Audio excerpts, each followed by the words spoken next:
more schooling in athletic therapy. Got out of that, did some biomechanical analyses with hockey players, and then used to work here a long time ago as a mechanic. Came back to hang out with Kurt one day, saw him doing this bicycle fit thing. And he's looking at all these angles and talking about the body out of the skeleton downstairs. To our fit lab there. I used to be a bike racer. I was young, I was fit, fitter, and much faster than I am now.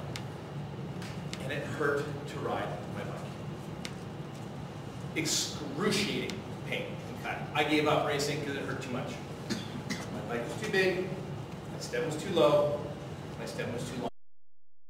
I have to learn everything I possibly can about this. I can ride for the first time in 30 years. It doesn't hurt. Who else can I help? Who else has given up something they want to do because it hurts too much? Or worse, who tried it once and then just said, biking sucks. And to learn about fit is because I keep hurting myself and I can't do things. So I have to change my bike so I can keep riding. Where does it hurt? When you ride a bike. That's going to tell me, it might not tell me where the problem is, but it'll certainly tell me where along the kinetic chain.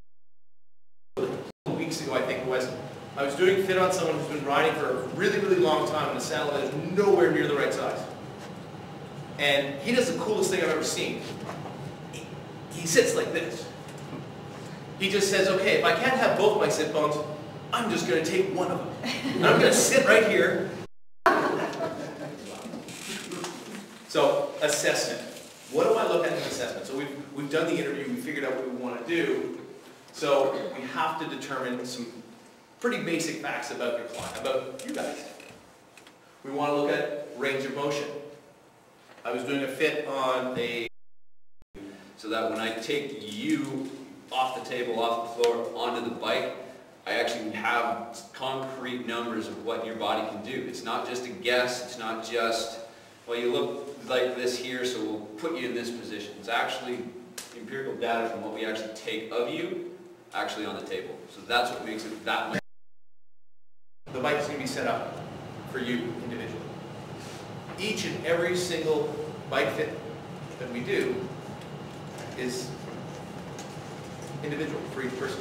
Every single person in this room will have something a little bit different about them. Other people have major differences that we'll have to deal with. But I've never done the same bike fit twice. In fact, I can have... So what do triathletes have to do after they get off their bike? Run. They have to go run. You ever seen a bunch of triathletes come out of the transition area running like this? Yeah. Because they're so tight after riding in a position that may be too aggressive that it's going to take them a while before they can straighten back out. And that's more to do with their spine than their hips. But so these are about 1 centimeter wider than men's. Actually attached to them. And 8 to 16 is considered normal. They're all... Your sit bone width stays the same, but if the curve of the saddle, the more it's curved, the narrower it actually is. Does that make sense? We're good with that? Okay. So, that's the case. This is Marcus. Marcus is retired now, but he's a pro tour rider. This was actually after Paris-Roubaix. Evil bumpy course, like riding in Montreal. Evil. And what's holding him up if it's not sit bones? The bottom of his abdominal cavity. So essentially, every bump he'd hit is like being punched in the kidneys. So he was bruising his internal organs. For everybody. Because he looked at the front of the bike and went, And this really happened when we switched from old school, for those of you guys who are old enough, old school guys who used to have slotted cleats on our pedals and toe straps. Sometimes 2 of them if you're really hard and fast. We went to clipless pedals. Or the first time, number 9 is look at your rider from the front and figure out what type of pedaling style they have. From there, we're going to correct stuff that you saw in your assessment. So, what have we learned? We've identified 5 different styles. And I'm going to show each one of these in a quick video. And I want you to think about your last group ride. You're going to see it on the bike. It's just a pedal stroke without a bike. Okay?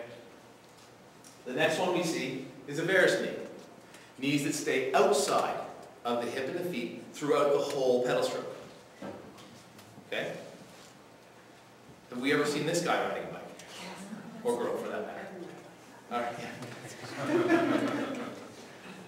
You got your work over here. All right. So, causes here, their other knee comes out of the top.